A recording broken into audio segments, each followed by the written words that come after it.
We slapped an experimental head rig on his head and said, "Now, be the star of this movie." The actors behind the Na'vi and avatars dealt with long days, limited vision, and heavily wired motion capture suits. There was a lot of work, a lot of body work, and a lot of behavioral work that I had to do.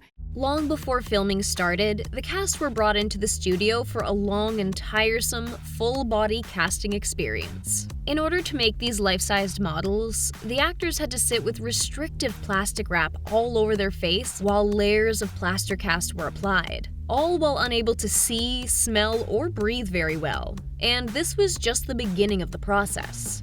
While the cast had to suffer through the arduous ordeal, it was a major help to the creative team who needed the molds to create highly detailed scans to send along to the designers, that were then able to create the incredible transformation from human to Na'vi or avatar, all while keeping each character visually comparable to the actor playing them. The idea that I had clung to for a long time was this idea of mounting a camera directly to the actor's head. Those full-body casts came in handy when it came time to make specially fitted head rigs that the actors had to wear throughout their entire performance. So we wound up with a tight-fitting carbon fiber helmet. This headgear was heavy-duty, a kind of cross between a skull cap and a helmet that were made to fit like skin on the actors' heads so they could keep all the mocap markers steady.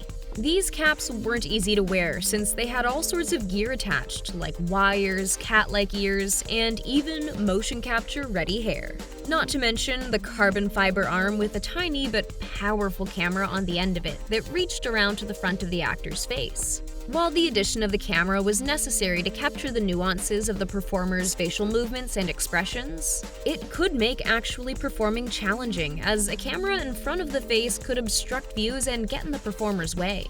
Fortunately, the actors managed to brave through and performed with no bounds. The result is pretty incredible, 100% committed performances. The mocap suits used in Avatar truly became like second skins for the actor, though they weren't always the most comfortable skins. There is nothing natural feeling about a full-body, form-fitting suit kitted up with wires and heavy battery packs. You've got a bunch of markers on the actor's body that are being picked up by hundreds of cameras. Very little time was spent in the makeup chair, as all that had to be applied to the face were dots for the motion capture. And the wardrobe department was really just the motion capture suit department. With the distraction of all these technical-looking suits, cameras, and wires everywhere an actor turned, the one thing they could keep a clear focus on was each other's eyes, since those were never covered. Having that connection amidst all the technology was key and a definite motivator to help the actors through when filming felt tough. On top of the actress's photograph, then we would turn her into a Na'vi. On top of the body casts, the team decided to obtain as much visual reference as they could of each cast member. In the development process, each of the actors were brought in for a special photo shoot, one that involved a giant sphere filled with large, bright lights and multiple cameras surrounding inside the sphere. The actors were troopers through the process to help the designers gather as much detail about their physicality and facial details. The photo shoots didn't end in the sphere, though. An incredible amount of photos were taken while the actors performed various activities, including archery and wacky facial expressions. As Zoe Saldana and Sam Worthington found themselves running through the jungles of Hawaii, they definitely experienced the elements. Maybe a bit too intensely for their liking. I was naked for 3 days in Hawaii. Since James Cameron wanted the actors to experience these filming experiments as their characters, he had them in the actual clothing their characters would wear, and that didn't consist of much. Did a couple of scenes and we ran around in loincloths. The fact caught the actors by surprise, as it never really occurred to them just how minimal their actual costumes were. Not an easy experience, but we have a feeling Saldana and Worthington were very close after enduring that together. If you haven't gathered by now, the preparation to bring Avatar to the screen was long and intense. But it did include a trip to Hawaii to explore and film in Kauai amongst the mountains and through the jungles. An incredible experience, but this wasn't a vacation. This was work, which meant everyone had to deal with the very real rainforest elements, just as their characters would have had to. The performers were even set up with costume details like their tails and their characters' accessories. While Saldana got to ditch the motion capture suit for this, she did need to wear what her character would have. And if you've seen Avatar, you know it's not very much. This became especially tough on the days when the weather wasn't so great and the performers were facing all the elements. Keep going. Got it, Sam. Let's go. Every actor had to go through a very intense training regimen before they could even begin filming. Sam Worthington went through extensive boxing and military training, even getting the chance to work with a former Marine who just happened to be James Cameron's brother, John David Cameron. Worthington had to be confident enough in his training to be able to give a full performance while restricted by the motion capture suit and helmet, and he definitely delivered.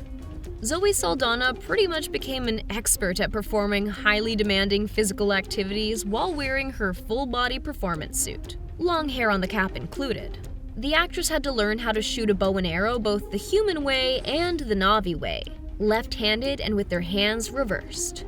While this was supernatural for the Na'vi, it was far from simple for the performers, and the fact that they were wearing their full motion capture suits and headgear only added a layer of difficulty and discomfort. The training was rigorous. 2 Olympic team trainers were there to whip the cast into shape, and from what we see in the movie, they didn't disappoint.